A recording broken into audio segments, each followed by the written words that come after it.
So guys, magpapalit po tayo ng brake master. Kasi wala na, stock up na. So palitan natin.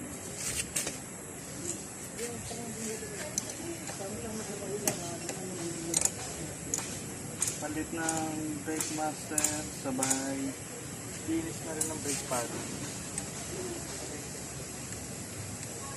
At bleed na rin, palit ng fluid.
So mahigpit na, mamaya natin lagyan ng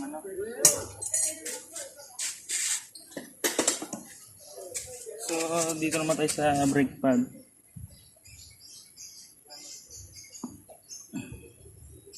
So yan.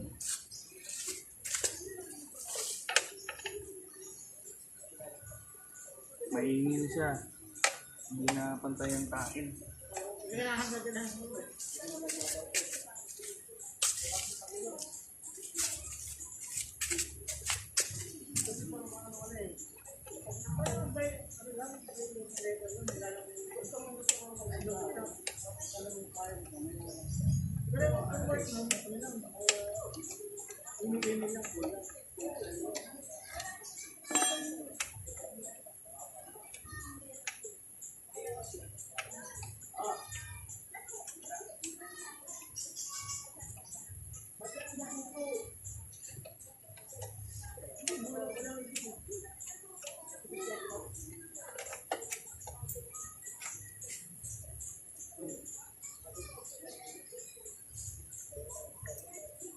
Makita natin hindi siya pantay. Tatanggalin ko muna.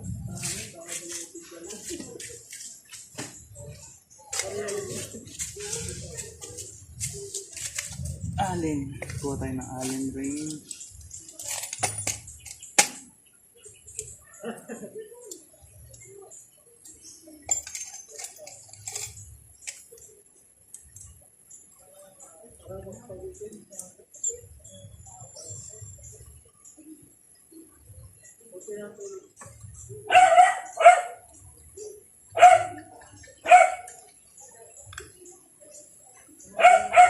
Kaya ako pinalitan yung brake master kasi na siya, stock up, ayaw na bumalik.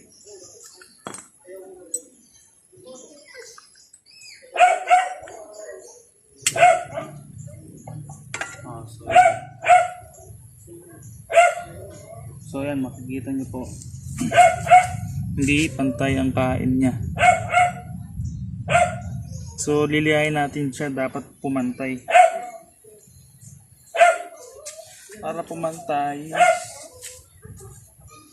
hanap tayo ng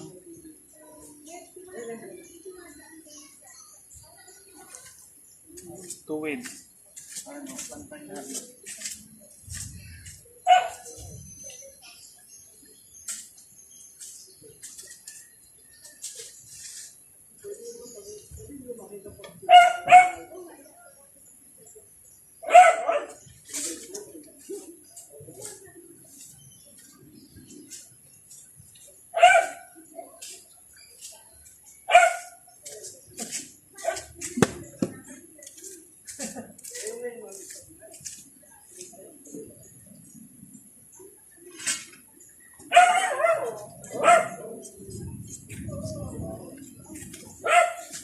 So guys, yan.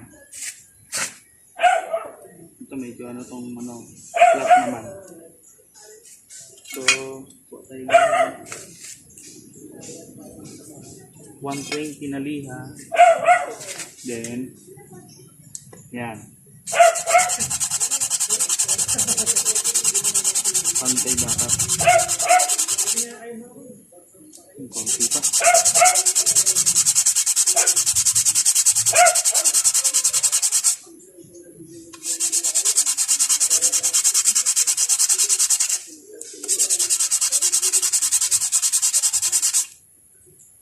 So, makita nyo guys.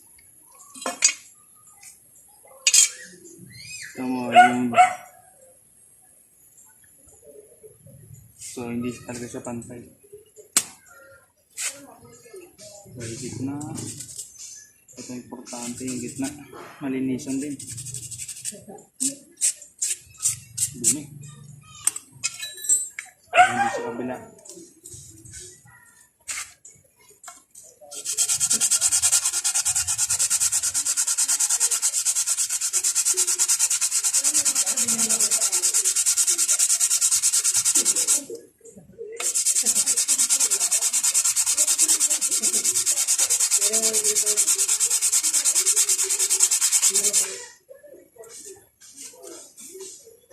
Konti pa.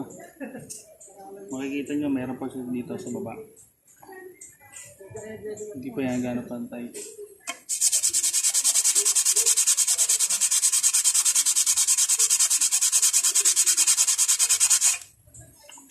So yan. Pwede na siya. Tapos lihayin natin yung gitna. Yung mga yan. Kasi dyan lumulusog yung mga dumi-dumi pagka nagano. So, yan na. Makikita niyo yung pagtanggal pa lang tsaka yung paglilinis ngayon. Yan. Makapal pa siya. So, kabitan natin. Ito pala guys, yung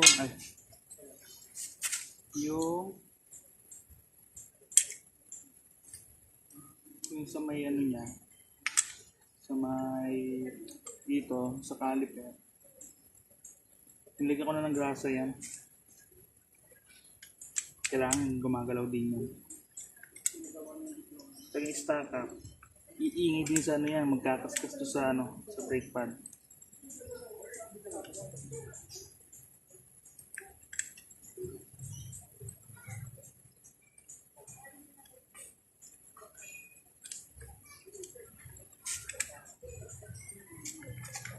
Ayan.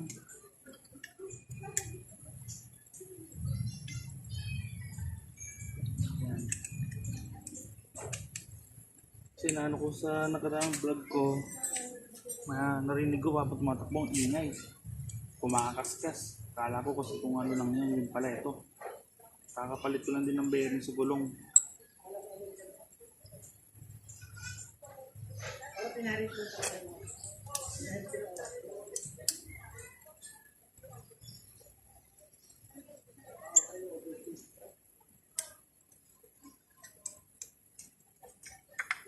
Double check ito.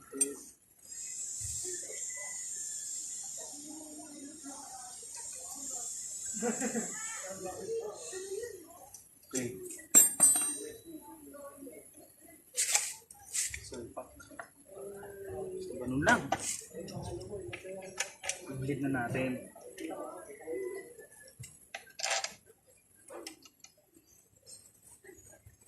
Tapos i-bleed na natin.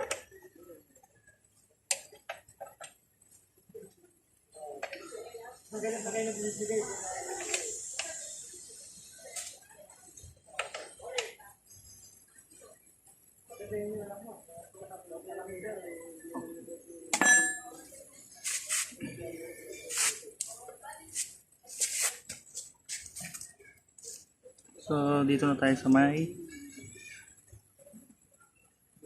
master.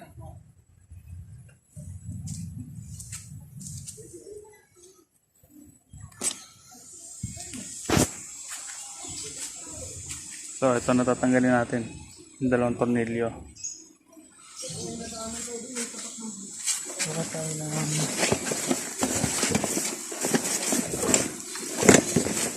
screw.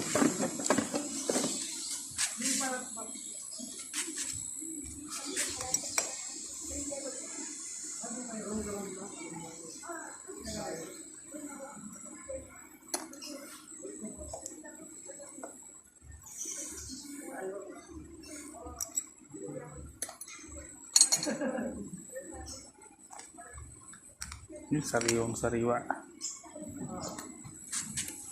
Brake fluid natin, Sure Brake .3.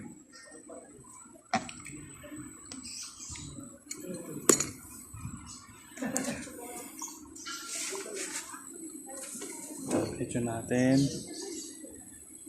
Lagay.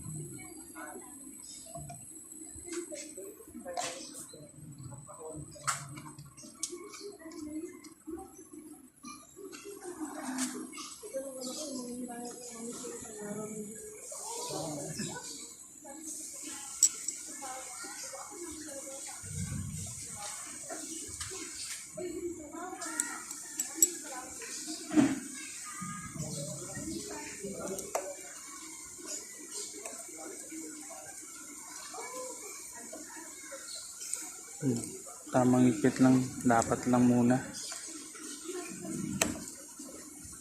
Kasi lalagyan pa natin ng ano yan.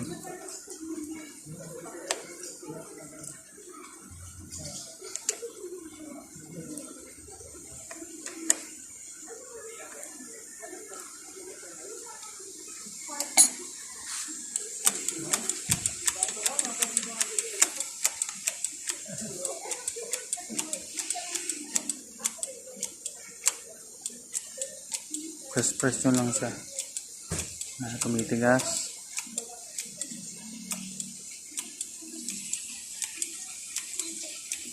I-bleed na natin.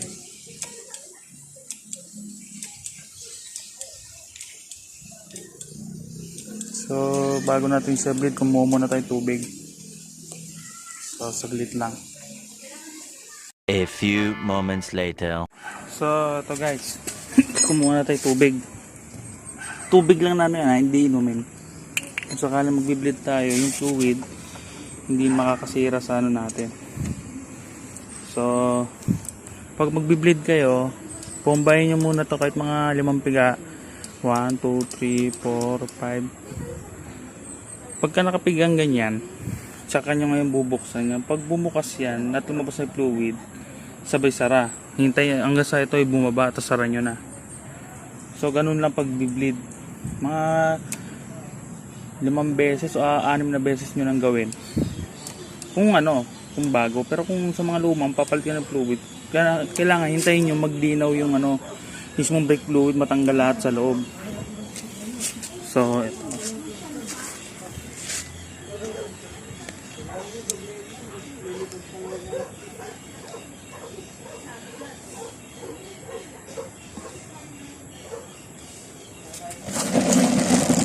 Natin bleed na natin.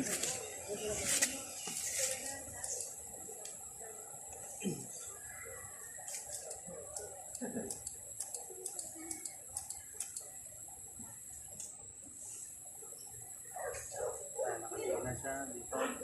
Ayan, ulit.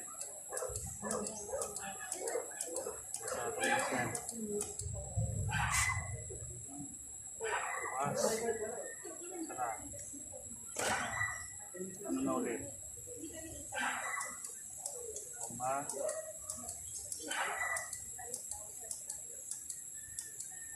Okay.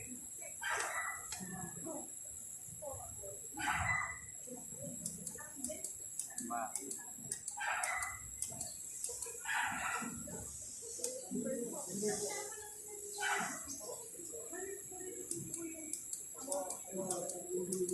Ito lang.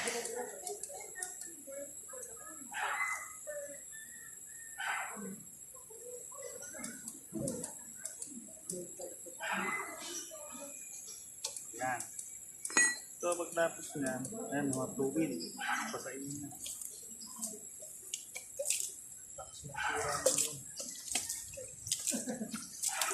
apoy sa katapat niya. Kasi pag inayaan niya yan, bakbak ang pintura. Kung sa mga mags yan, bakbak pintura. Sa mga pairings, sa kaha, mamumuti. So, dagdag naman tayo ng tuwid. Okay na yan.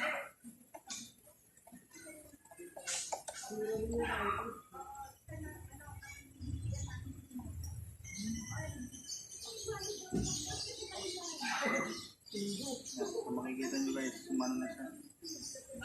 Umangat. Hilihin nyo lang ulit. Right. Yan na.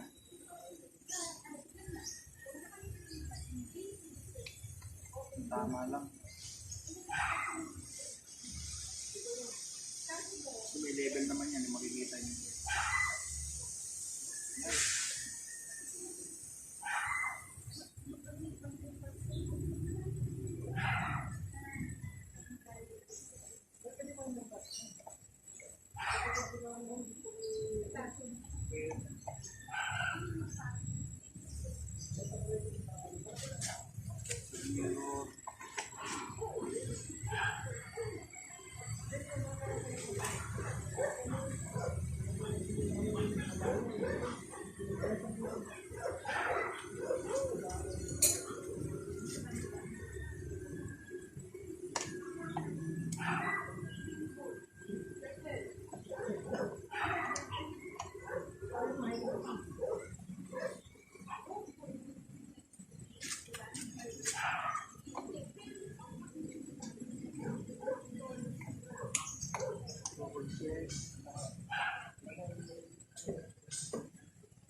Double check mga sensor.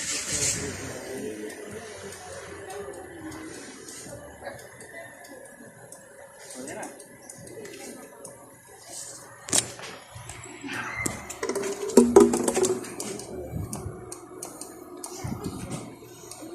So yan. Mangyari niyan ulit, papalapatin natin ulit yan. Patakbuhin ulit ng patakbuhin. Yan.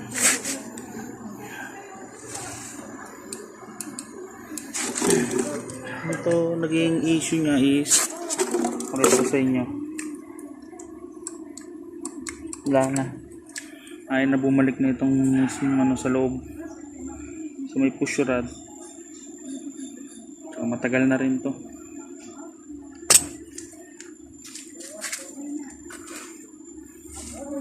So guys, hanggang dito na lang. Sana kahit pa paano may naibigay akong sa inyo. Dagdag kaalaman. Salamat sa panonood.